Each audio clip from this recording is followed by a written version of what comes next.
Bismillahirrahmanirrahim. I am teacher Nabila, senior subject specialist chemistry at DPS Sahiwal. Dear students, I hope all of you are fine by the grace of Allah Almighty. Students, we are studying chapter number 9, which is about solutions. Dear students, in the previous lecture you have studied about colligative properties. What are colligative properties? These are the properties of solution that depend on the number of the solute and solvent molecules or ions and not upon their nature. There are 4 types of colligative properties. Number 1, lowering of vapor pressure, elevation of boiling point, depression of freezing point, and osmotic pressure. You have learnt lowering of vapor pressure in the previous lecture. Students, today the topic of our lecture is 9.6.3, that is elevation of boiling point. Elevation of boiling point means boiling point का increase हो जाना. The presence of non-volatile, non-electrolyte solute in the solution decreases the vapor pressure of the solvent. यानी जब हम किसी solution में non-volatile, non-electrolyte solute add करते हैं तो solvent का vapor pressure कम हो जाता है. Greater the concentration of the solute, greater will be the lowering of vapor pressure. Therefore, the temperature at which a solvent in the solution state boils is increased. यानी जितना ज़्यादा solute होगा उतना ही ज़्यादा इसका lowering of vapor pressure होगा. यही वजह है कि सॉल्वेंट का टेम्परेचर जिस पर सॉल्यूशन बॉयल होता है वो बढ़ जाता है. यानी जो सॉल्यूशन होता है हमारे पास उसका टेम्परेचर जो है वो इंक्रीज़ कर जाता है क्योंकि इसका लोअरिंग ऑफ वेपर प्रेशर जो है वो उसमें चेंज आती है. Students, in order to understand it, determination of vapor pressure of the solvent at various temperatures, we consider the graph. This is the graph. This graph is plotted between the temperature on x-axis and vapor pressure on y-axis. A rising curve is obtained, A, B, C, D. This AB curve is obtained with the increase of temperature. The slope of the curve is greater at high temperature. यानी जैसे जैसे temperature increase होता है इसकी slope जो है वो भी इंक्रीज़ होती जाती है और हाई टेम्परेचर के ऊपर हमें ये मैक्सिमम मिलती है, जो इस बात को जाहिर करती है कि हाई टेम्परेचर पर वेपर प्रेशर बहुत तेज़ी के साथ इंक्रीज़ होता है. टेम्परेचर यहाँ T1 है, इस पे कर्व हमें AB मिलती है. This curve is for the pure solvent corresponding to the boiling point of the solvent. और सॉल्वेंट उस वक्त बॉयल होता है जब इसका वेपर प्रेशर एक्सटर्नल प्रेशर के इक्वल हो जाता है. यानी जब वेपर प्रेशर एक्सटर्नल प्रेशर के इक्वल हो जाएगा तब सॉल्वेंट जो है बॉयल होना शुरू हो जाएगा. लिहाजा ये ए बी कर्व जो है ये शो करती है प्योर सॉल्वेंट का वेपर प्रेशर और ये T1 टेम्परेचर जो है ये इसका बॉइलिंग टेम्परेचर है सॉल्वेंट का, यानी उसका बॉइलिंग पॉइंट है. जब हम सोल्यूट ऐड करते हैं सॉल्वेंट में फिर दोबारा हमें ये राइजिंग कर्व मिलती है जो कि CD है. ये टेम्परेचर T2 के ऊपर हमें मिलती है. अब जब हम इसका वेपर प्रेशर डिटरमिन करते हैं तो हमें ये CD कर्व मिलती है. T2 जो है वो बॉइलिंग टेम्परेचर या बॉइलिंग पॉइंट है सॉल्यूशन का और ये हमारे पास CD कर्व जो है ये वेपर प्रेशर को रिप्रेजेंट करती है सॉल्यूशन की. जो प्योर सॉल्वेंट है उसके वेपर प्रेशर को हम P0 से रिप्रेजेंट करते हैं. CD कर्व जो होगी ये लोअर होगी एज कम्पेयर टू AB. क्योंकि सॉल्यूशन का वेपर प्रेशर सॉल्वेंट के मुकाबले में यानी प्योर सॉल्वेंट के मुकाबले में कम होता है, इसलिए सी डी कर्व जो है वो हमें ए बी कर्व के बिलो मिलती है, इसके हमें नीचे मिलती है. So solution will boil at high temperature T2 to equalize its pressure to P0. The difference of two boiling points यानी T1 प्योर सॉल्वेंट का बॉइलिंग पॉइंट था, T2 सॉल्यूशन का बॉइलिंग पॉइंट था, इन दोनों का difference, this shows the elevation of boiling temperature यानी elevation of the boiling point. So the difference between the two temperatures T1 and T2 gives us the elevation of the boiling point. The higher the concentration of the solute, the greater will be the lowering in vapor pressure of the solution and hence higher will be its boiling point.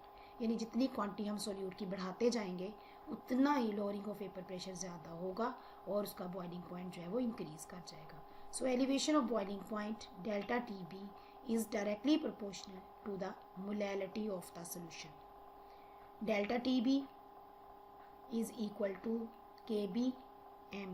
M represents the molality, where KB is called the ebullioscopic constant or molar boiling point constant.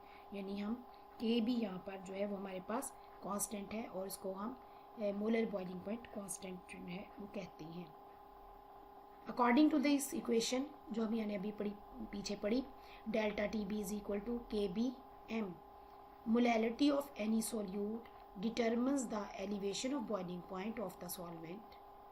You may dissolve 6 grams of urea in 500 grams of water or 18 grams of glucose in 500 grams of water. Both give 0.2 molar solution. यानी आप 6 grams urea को dissolve करें 500 grams of water में या 18 grams glucose को 500 grams water में dissolve करें, दोनों ही हमें इक्वल मोलैलिटी के सॉल्यूशन देंगे जो कि 0.2 मोलर होगा. यानी दोनों का फिर एलिवेशन ऑफ बॉइलिंग पॉइंट भी सेम होगा जो कि 0.1 डिग्री सेंटीग्रेड होगा, जो कि 1/5 है 0.52 डिग्री सेंटीग्रेड का. अब ये ऐसा क्यों है?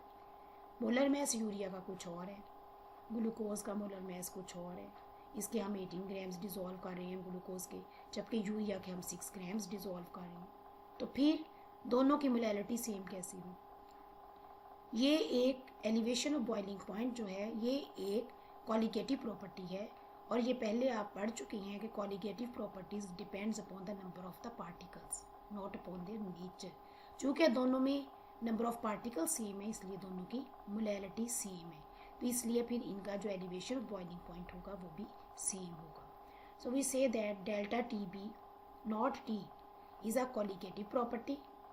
We know that molality is equal to mass of the solute divided by molar mass of solute multiplied by 1 over mass of solvent in kilograms. यानी इसका फॉर्मूला हमारे पास आ गया m is equal to W2 over M2 multiplied by 1 over W1 over 1000. इसको हम rearrange करते हैं तो m हमारे पास आ जाएगा 1000 multiplied by W2 divided by M2 multiplied by W1. ये मोलैलिटी की वैल्यू को हम इस फार्मूले में अब पुट करेंगे. Delta T B is equal to K B 1000 W over M2 multiplied by W1. ये हमारे पास इक्वेशन जो है वो बन गई है. इस इक्वेशन को हम अगर रीअरेंज करेंगे तो हमारे पास मॉलिक्यूलर मैस आ जाएगा. Molecular mass M2 is equal to K B divided by delta T B multiplied by W2 1000 over W1. यानी इसमें से हमने मोलर मैस को फाइंड करना है, तो मोलर मैस जो है वो इक्वल होगा के B over delta T B multiplied by W2 1000 over W1. यानी इसको हम रीअरेंज कर लेते हैं.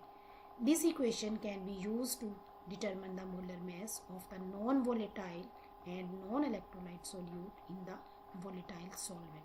यानी इसी फार्मूले को यूज़ करते हुए अगर हम non volatile non electrolyte solute का मोलर मैस भी फाइंड करना चाहते हैं तो हम उसका मोलर मैस भी फाइंड कर सकते हैं. Now students we see how we will measure the elevation of boiling point. इस पर्पस के लिए हम लैंड्स बर्जर मेथड यूज़ करते हैं. ये आपको फिगर में सामने लैंड्सबर्गर अपरेटस दिखाया गया है। ये आपके देख सकते हैं यहाँ पर कि लैंड्सबर्गर अपरेटस ये आपके सामने है। यानी इस अपरेटस को हम लैंड्सबर्गर अपरेटस जो है वो कहते हैं। इसमें ये हमारे पास अपरेटस 4 पार्ट्स पर मुश्तमिल है। Number 1, an inner tube with a hole in its side, this tube is graduated. ये देखें, इसमें हमारे पास ये ट्यूब जो है ये इसको हम इनर ट्यूब कहते हैं। इसमें ये साइड पे एक छोटा सा होल होता है और ये ग्रेजुएटेड होती है। ग्रेजुएटेड का मतलब ये है कि इसके ऊपर मार्क्स लगे हुए होते हैं। ये मार्क जो होते हैं जैसे एक स्केल के ऊपर मार्क लगे होते हैं, इसी तरीके से इसके ऊपर भी मार्क लगे हुए होती हैं और ये सेंटीमीटर क्यूब में होती हैं। ये सॉल्वेंट की क्वांटिटी को मेजर करने के लिए लगाए गए होते हैं। सेकेंड पार्ट है a boiling flask which sends the solvent vapors into the graduated tube through a rose head। एक सेपरेट फ्लास्क हम यूज करते हैं जिनमें से सॉल्वेंट वेपर्स को हम यहाँ से, ये रोज हेड है हमारे पास, इसके जरिए से हम इनर ट्यूब में सेंड करते हैं। तो ये हमारे पास इसका बी अपरेटस होगा, इसको हम रोज हेड कहते हैं। इसमें ये होल्स होते हैं इसके नीचे, तो जब वेपर्स इसके जरिए से आती हैं तो इन होल्स के जरिए से इस ट्यूब के अंदर आ जाती हैं। इसका थर्ड पार्ट है an outer tube which receives hot solvent vapors coming from the side hole of the inner tube। ये हमारे पास जो है ये आउटर ट्यूब है, इसको हम आउटर ट्यूब कहते हैं। जो वेपर्स हम ये रोज हेड के जरिए सॉल्वेंट में सेंड करते हैं वो वेपर्स की कुछ क्वांटिटी इस होल के जरिए से बाहर आ जाती है। ये हमारे पास आउटर ट्यूब है, इसमें आ जाती है और यहाँ से फिर वो कंडेंसर में भी चले जाती हैं। कंडेंस होने के बाद दोबारा लिक्विड में कन्वर्ट हो जाती है। नंबर 4 है a thermometer which can read up to 0.01 kelvin. ये हमारे पास थर्मोमीटर है, बहुत सेंसिटिव थर्मोमीटर होता है, 0.01 केल्विन तक ये रीडिंग ले सकता है। यानी अगर हम 1 केल्विन को 100 पार्ट्स में डिवाइड कर लें तो ये उतनी रीडिंग कम, इतनी माइनर सी रीडिंग जो है वो भी ये डिटेक्ट कर लेता है। यानी बहुत माइन्यूट से माइन्यूट टेम्परेचर जो है उसको भी ये थर्मामीटर डिटेक्ट कर लेता है। 0.01 केल्विन तक ये वैल्यू ले सकता है, इसलिए हम इस अपरेटस में इस थर्मामीटर को यूज करते हैं। स्टूडेंट्स, अब हम देखते हैं कि ये प्रोसीजर होता कैसे है। ये पूरा फुल लैंड्सबर्गर अपरेटस आपको दिखाया गया है। ये हमारे पास इनर ट्यूब है जिसमें हमने सॉल्वेंट जो है वो डाला हुआ होता है और ये कनेक्टेड होती है एक सेपरेट फ्लास्क के साथ। ये सेपरेट फ्लास्क है, प्योर सॉल्वेंट की कुछ क्वांटिटी हम इस फ्लास्क में लेते हैं, इसको हम हीट करते हैं यहाँ से और इसके वेपर्स जो हैं वो इधर से मूव करना शुरू कर देती हैं। इसमें एक और ट्यूब भी लगी हुई है, वेपर्स इस ट्यूब के जरिए से भी जा सकते हैं, लेकिन ये ऊपर चूंकि टेम्परेचर कम होता है तो जैसे वो ऊपर जाते हैं वो वहाँ पर कंडेंस हो जाते हैं, यानी कूल डाउन होने के बाद वापस पलट आते हैं, इसलिए इधर से वेपर्स बाहर नहीं जा सकते। तो ये हमारे पास एक ट्यूब है जो आगे अटैच्ड है रोज हेड के साथ। तो ये वेपर्स इस ट्यूब के जरिए से इनर ट्यूब में जाते हैं और इनर ट्यूब में लेटेंट हीट ऑफ कंडेंसेशन के जरिए सॉल्वेंट को हीट करती हैं। लेटेंट हीट ऑफ कंडेंसेशन का मतलब ये है कि जो वेपर्स इस रोज हेड के जरिए से आ रहे हैं वो सॉल्वेंट में हीट ट्रांसफर करते हैं, जिससे सॉल्वेंट जो है उसका बॉइलिंग, उसका टेम्परेचर इंक्रीज करना शुरू कर देता है। अब इन वेपर्स की कुछ क्वांटिटी जो है इस इनर ट्यूब में लगे हुए होल के जरिए से बाहर इस आउटर ट्यूब में भी आ जाती है। जब यहाँ पर भी आती है तो ये ट्यूब को यहाँ से भी हीट ट्रांसफर कर रहे होती हैं, तो जिससे जो है टेम्परेचर सॉल्वेंट का इंक्रीज होना शुरू हो जाता है, यहाँ तक उसका सॉल्वेंट जो है वो बॉयल होना शुरू हो जाता है। जब सॉल्वेंट बॉयल होना शुरू हो जाता है तो हम यहाँ से वेपर्स की सप्लाई को कट ऑफ कर देते हैं, यानी वेपर्स की सप्लाई हम रोक देते हैं और अब हम इसका प्योर सॉल्वेंट का हमारे पास ये टेम्परेचर आ जाएगा, यानी उसका बॉइलिंग पॉइंट आ जाएगा। वो इसका बॉइलिंग पॉइंट हम नोट कर लेंगे कि प्योर सॉल्वेंट का बॉइलिंग पॉइंट क्या था।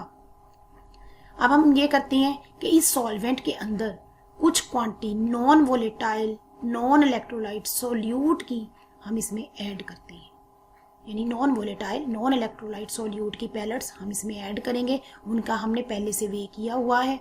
अब जब इसमें ऐड की तो हम दोबारा अब इन वेपर्स को सप्लाई करेंगे। ये प्योर सॉल्वेंट के वेपर्स दोबारा रोज हेड के ज़रिए से इस ट्यूब में जाएंगे, दोबारा इसका टेम्परेचर जो है सोल्यूशन का वो इंक्रीज होना शुरू हो जाएगा और उस वक्त तक हम वेपर्स पास करेंगे जब तक कि ये सोल्यूशन बॉयल होना शुरू नहीं हो जाता। इनमें वेपर्स की कुछ क्वांटिटी इनर ट्यूब के ज़रिए से बाहर आउटर ट्यूब में भी आ जाती है, जो यहाँ से फिर ये इस ट्यूब के ज़रिए से कंडेंसर में भेज देते हैं। कंडेंसर में वो कूल डाउन होती हैं और दोबारा लिक्विड में कन्वर्ट हो जाती है। लिहाजा हम उस वक्त तक इसमें सप्लाई करेंगे वेपर्स जब तक कि इसका सोल्यूशन बॉयल होना शुरू नहीं हो जाता। जैसे ही सोल्यूशन बॉयल होना शुरू होगा हम वेपर्स की सप्लाई बंद कर देंगे। अब हम इसका टेम्परेचर नोट कर लेंगे। अब जो हमारे पास टेम्परेचर आएगा वो सोल्यूशन का टेम्परेचर होगा। पहले हमने प्योर सॉल्वेंट का बॉइलिंग पॉइंट लिया था, अब जो हमारे पास बॉइलिंग पॉइंट आएगा वो सोल्यूशन का बॉइलिंग पॉइंट होगा और सोल्यूशन का बॉइलिंग पॉइंट प्योर सॉल्वेंट के बॉइलिंग पॉइंट से ज्यादा होता है, क्योंकि कोई भी सब्सटेंस उस वक्त बॉयल होना शुरू होती है जब उसका वेपर प्रेशर एक्सटर्नल प्रेशर के इक्वल हो जाता है। लिहाजा सोल्यूशन की फॉर्म में अब ज्यादा हीट रिक्वायर्ड होगी उस वेपर प्रेशर को एक्सटर्नल प्रेशर के इक्वलाइज करने के लिए, तो लिहाजा इसका बॉइलिंग पॉइंट इंक्रीज हो जाएगा। हम दोनों बॉइलिंग पॉइंट्स नोट कर लेंगे। प्योर सॉल्वेंट का भी बॉइलिंग पॉइंट हमारे पास आ गया, अब सोल्यूशन का बॉइलिंग पॉइंट भी हमारे पास आ गया। थर्मामीटर और रोज हेड को हम इसमें से रिमूव कर देंगे, सॉल्वेंट की क्वांटिटी हम मेजर कर लेंगे। अब हम दोनों का डिफरेंस फाइंड करेंगे, दोनों टेम्परेचर्स का यानी दोनों बॉइलिंग पॉइंट्स का डिफरेंस फाइंड करेंगे, जो कि हमें डेल्टा टीबी की वैल्यू देगा। स्टूडेंट्स, हम यहाँ पर देखते हैं कि जब हमने non volatile non electrolyte solute add किया तो इसका बॉइलिंग पॉइंट एलिवेट कर गया, यानी इंक्रीज हो गया। इसी को हम कहते हैं elevation of the boiling point. अब हमने सोल्यूट का मोलर मास फाइंड करना है, तो उसके लिए हम फार्मूला अप्लाई करेंगे। ये हमारे पास फार्मूला है, इस फार्मूले को यूज करते हुए हम elevation of boiling point find कर लेंगे। Students, now example number 11, the boiling point of water is 99.725 degree centigrade. To a sample of 600 grams of water are added 24 grams of solute having molecular mass of 58 grams per mole to form a solution. Calculate the boiling point of the solution. हमने boiling point solution का find करना है यहाँ पर। Boiling point of pure water 99.725 degree centigrade है। Mass solvent का W1 600 grams है, mass of solute W2 24 grams है and molar mass of solute M2 58 grams per mole है। The molar boiling point constant of water is 0.52 degree centigrade. Formula हम apply करेंगे, delta TB is equal to KB multiplied by 1000 multiplied by W2 divided by W1 multiplied by M2। Values put करेंगे इसमें हम। अब KB की value है 0.52 multiplied by 1000 multiplied by W2 की value है हमारे पास 24 और W1 की वैल्यू है 600 और M2 की वैल्यू है 58। इनको हम सॉल्व करेंगे तो हमारे पास आंसर आ जाएगा 0.358 डिग्री सेंटीग्रेड। ये हमारे पास वैल्यू आई है डेल्टा TB की, यानी delta TB is equal to 0.358 degree centigrade. हमने बॉइलिंग पॉइंट सोल्यूशन का फाइंड करना है, लिहाजा जो हमारे पास ये बॉइलिंग पॉइंट है प्योर सॉल्वेंट का, उसका और ये जो हमारे पास एलिवेशन ऑफ बॉइलिंग पॉइंट आया है, हम दोनों को प्लस करेंगे तो हमारे पास बॉइलिंग पॉइंट सोल्यूशन का आ जाएगा। Boiling point of solution is equal to boiling point of pure solvent plus elevation of boiling point. हमारे पास बॉइलिंग पॉइंट प्योर सॉल्वेंट का जो है वो 99.725 है और जो हमारे पास एलिवेशन ऑफ बॉइलिंग पॉइंट है वो 0.358 है। तो ये हमारे पास दोनों को हम प्लस करेंगे तो ये आ जाएगा हमारे पास 100.083 डिग्री सेंटीग्रेड, यानी ये सोल्यूशन का बॉइलिंग पॉइंट हमारे पास आ जाएगा। Now students, we have another question exercise में से क्वेश्चन नंबर 22 है जो इस टॉपिक से रिलेटेड है। The boiling point of a solution containing 0.2 grams of a substance in 20 grams of ether, molar mass इसका 74 है, is 0.17 Kelvin higher than that of the pure ether. Calculate the molar mass of A. Molar boiling point constant of ether is 2.16 Kelvin. यानी boiling point solution का हमें दिया हुआ है उन्होंने, ये सब्सटेंस का जिसको उन्होंने ईथर में डिसॉल्व किया गया है, तो हमने मोलर बॉइलिंग पॉइंट कांस्टेंट जो है ईथर का 2.16 हमें दिया हुआ है और हमने ए का मोलर मैस फाइंड करना है। Mass of solute A W2 ये 0.2 ग्राम्स है। मैस ऑफ सॉल्वेंट ईथर यानी W1 20 ग्राम्स है। Elevation in boiling point delta TB is equal to 0.17 K। Molar boiling point constant for ether KB ये हमारे पास 2.16 K है। मोलर मैस ए का हमने फाइंड करना है और molar mass solute A is given by, यानी हमने जो इसका फाइंड करना है मोलर मैस वो इस फार्मूले से हम फाइंड कर सकते हैं। फार्मूला हमारे पास है M2 is equal to KB divided by delta TB is multiplied by W2 multiplied by 1000 over W1। तो M2 हमारे पास आ जाएगा 2.16 डिवाइडेड बाय 0.17 यानी डेल्टा TB की वैल्यू लगाएंगे, मल्टीप्लाइड बाय W2 की वैल्यू लगाएंगे 0.2 और multiplied by 1000 divided by W1 की वैल्यू लगाएंगे 20, तो ये हमारे पास आ जाएगा 127 ग्राम्स पर मोल, यानी जो सब्सटेंस ए थी हमें दी हुई उसका मोलर मैस जो है वो 127 ग्राम्स पर मोल है। स्टूडेंट्स, आज के इस लेसन में हमने पढ़ा elevation of boiling point, measurement of elevation of boiling point by Lands-Berger method, example number 11 and question number 22 of exercise chapter number 9. I hope कि आपको ये आज का टॉपिक अच्छी तरह समझ आ गया होगा। Now assignment for you, question number 1, choose the correct answer for the given ones. Molarity of pure water is 1 18 55.5, D option is 6. Number 2, 18 grams of glucose is dissolved in 90 grams of water.